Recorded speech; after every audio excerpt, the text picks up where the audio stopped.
Hello बच्चों, इस video में हम बात करेंगे फंडामेंटल फोर्सेस के बारे में।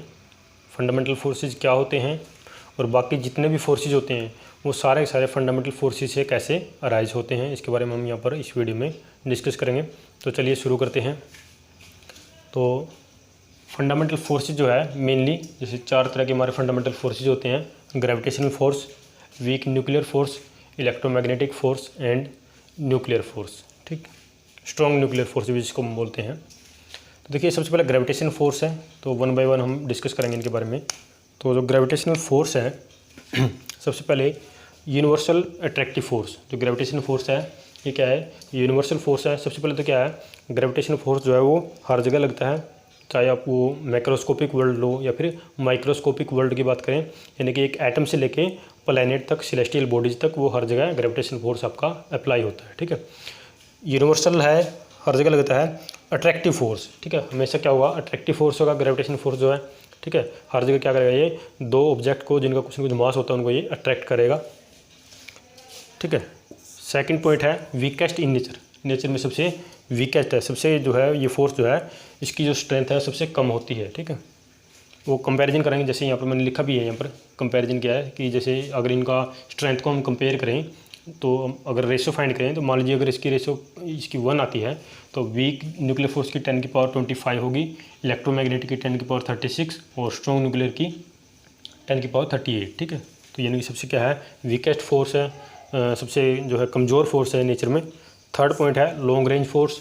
बहुत लंबी दूरी तक ये फोर्स लगता है, जैसे आप अर्थ और सन के बीच में देख लीजिए। ठीक है, सेलेस्टियल बॉडीज़ के बीच में फोर्स लग रहा है। ठीक है, बहुत दूर दूर हैं लेकिन तब भी ग्रेविटेशन फोर्स उनके बीच में जो है एक्ट हो रहा है। ठीक, नेक्स्ट पॉइंट है ओबे inverse square law.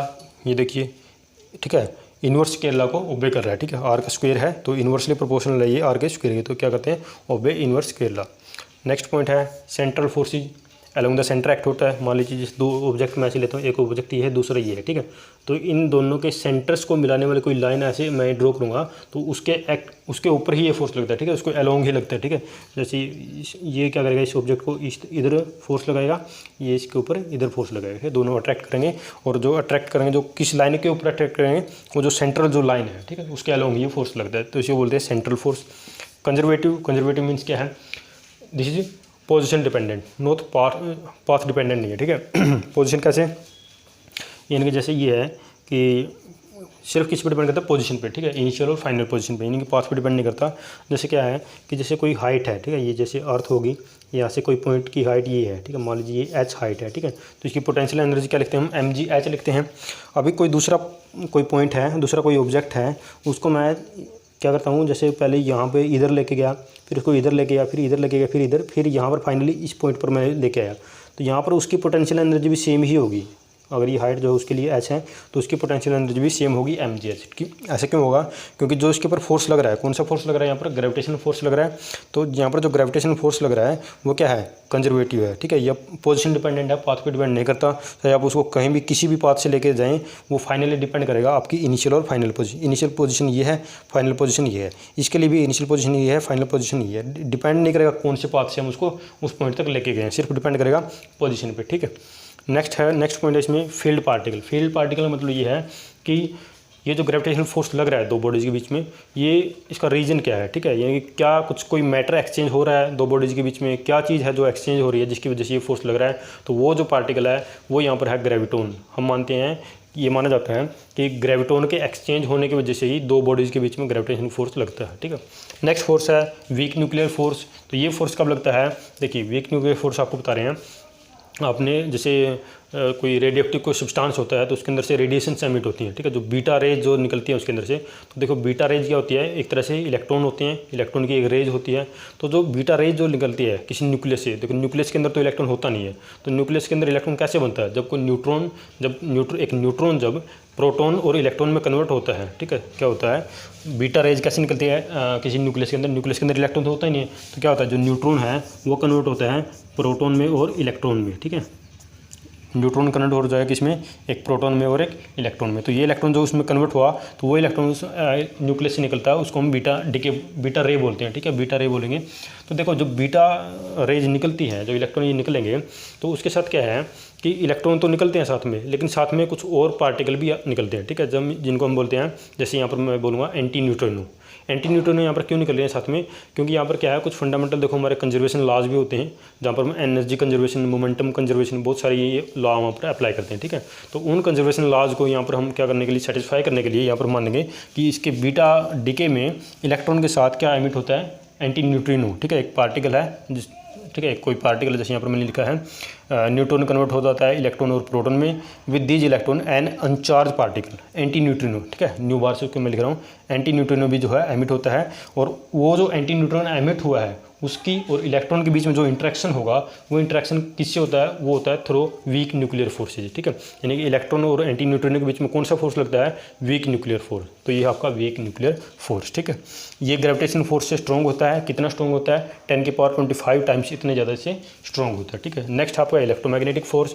Electromagnetic force कहाँ पर लगता है, दो चार्ज पार्टिकल के बीच में, दो चार्ज पार्टिकल बोलो, दो चार्ज बॉडी बोलो, ठीक है, कुछ भी, ठीक है, तो उसके बीच में फोर्स लगता है। यहाँ पर जैसे मैंने लिखा है फर्स्ट पॉइंट क्या है, बिटवीन टू चार्ज पार्टिकल, दो चार्ज पार्टिकल के बीच में फोर्स लगता है। उसके बाद क्या है, इसका मैग्नीट्यूड जो है वो कैसे फाइंड कर सकते हैं, वो हमारे पास फॉर्मूला है, कूलम लॉ से फाइंड कर सकते हैं, ठीक है। कूलम लॉ ने फॉर्मूला दिया था दो चार्ज पार्टिकल के बीच में फोर्स फाइंड करने का, वो फॉर्मूला ये है 1/4πε0 Q1 Q2 divide by r²। r है दो पॉइंट्स के, दो चार्ज पार्टिकल के बीच का सेपरेशन है, Q1 Q2 क्या है, दो चार्ज पार्टिकल के ऊपर चार्ज क्या है उनके ऊपर, ठीक है, और 1/4πε0 जो है ये कॉन्स्टेंट है, ε0 जो है ये है परमिटिविटी ऑफ फ्री स्पेस, ठीक है, जो फ्री स्पेस होता है उसकी परमिटिविटी होती है। तो ये फोर्स है, कूलम लॉ ने हमें दिया था, यहाँ से हम मैग्नीट्यूड फाइंड कर सकते हैं। उसके बाद क्या है, लाइक चार्ज रिपेल करेंगे एक दूसरे को, ठीक है, देखो लाइक जो चार्जेज होंगे वो क्या करेंगे, रिपेल करेंगे, अनलाइक चार्ज एक दूसरे को अट्रैक्ट करेंगे, ठीक है। तो ये किस वजह से हो रहा है, ये इलेक्ट्रोमैग्नेटिक फोर्स की वजह से हो रहा है। इन्वर्स स्क्वायर लॉ है, देखो r² इन्वर्सली प्रोपोर्शनल है, तो इन्वर्स स्क्वायर लॉ हो गया। सेंट्रल फोर्स है, ये भी सेंट्रल फोर्स है, जैसे यहाँ पर बताया था, दो बॉडीज़ के उनके सेंटर से, जो दो बॉडीज़ का जो सेंटर होता है उन सेंटर को मिलाने वाले कोई लाइन होता है उसके अलोंग ही ये एक्ट होता है, ठीक है। कंजर्वेटिव है, ये भी क्या है, पोजीशन डिपेंडेंट है, पाथ डिपेंडेंट नहीं है। एग्जांपल क्या ले सकते हो आप पाथ डिपेंडेंट का, जैसे फ्रिक्शनल फोर्स होता है, तो फ्रिक्शनल फोर्स क्या है, वो पाथ डिपेंडेंट है, वो ठीक है, जितना आप जिस भी पाथ से आप किसी बॉडी को लेके जाओगे तो उस पाथ पे डिपेंड करेगा फ्रिक्शनल फोर्स, ठीक है। और भी बहुत सारे एग्जाम्पल है इसमें। फील्ड पार्टिकल क्या होंगे, इसके लिए फोटोन होंगे, ठीक है, यानी कि जो ये इलेक्ट्रोमैग्नेटिक फोर्स जो एक्ट हो रहा है इसका रीजन क्या है, क्या चीज़ एक्सचेंज हो रहा है, तो यहाँ पर क्या है, फोटोन है, ठीक है। इसका क्या होता है, कोई चार्ज नहीं होता इनके ऊपर, और इसका रेस्ट मास 0 होता है फोटोन का, ठीक है। नेक्स्ट आपका स्ट्रॉन्ग न्यूक्लियर फोर्स, ठीक है। तो स्ट्रॉन्ग न्यूक्लियर फोर्स कहाँ पर लगता है, ये लगता है न्यूक्लियस के अंदर। स्ट्रॉन्ग न्यूक्लियर फोर्स जो है कहाँ पर लगेगा, न्यूक्लियस के अंदर लगेगा, और न्यूक्लियस के अंदर जो है क्या कहते हैं, न्यूक्लियन को बाइंड करके रखता है, ठीक है। न्यूक्लियस देखो एक छोटा सा एक रीजन होता है जिसकी रेडियस जो होती है न्यूक्लियस की लगभग 10⁻⁻14 या फिर 10⁻⁻15 मीटर होती है, ठीक है। इतने छोटे से रीजन में बहुत सारे प्रोटॉन और न्यूट्रॉन होते हैं, तो उन प्रोटॉन और न्यूट्रॉन को बाइंड करके कौन सा फोर्स रखता है, स्ट्रॉन्ग न्यूक्लियर फोर्स, ठीक है। तो ये फोर्स क्या होता है, सबसे स्ट्रॉन्ग होता है नेचर में, लेकिन इसकी रेंज बहुत कम होती है, यानी कि 10⁻⁻14 मीटर तक ही ये फोर्स जो है एक्ट कर सकता है, उसके बाद ये एक्ट नहीं करेगा, ठीक है। इसकी रेंज बहुत कम है। सबसे स्ट्रॉन्गेस्ट फोर्स है, ठीक है। कहाँ पर लगता है, न्यूट्रॉन और प्रोटॉन के बीच में, न्यूक्लियस के अंदर। स्ट्रॉन्गेस्ट सबसे स्ट्रॉन्ग फोर्स है, शॉर्टेस्ट रेंज है, रेंज बहुत छोटा है, 10⁻⁻14 मीटर के लगभग होती है, ठीक है। चार्ज इंडिपेंडेंट, चार्ज पे डिपेंड नहीं करता, ठीक है। जैसे इलेक्ट्रोमैग्नेटिक फोर्स जो है वो चार्ज पे डिपेंड करता है, लेकिन ये चार्ज पे डिपेंड नहीं करता है। ये देखिए यहाँ पर तो क्या था, इन्वर्स स्क्वायर लॉ को फॉलो कर रहा था ये, देखिए इसके अंदर भी क्या होगा, इन्वर्सली तो होगा आर की कुछ न कुछ पावर की, लेकिन ये पावर इसमें ज़्यादा होगी, 2 से भी ज़्यादा होगी, ठीक है।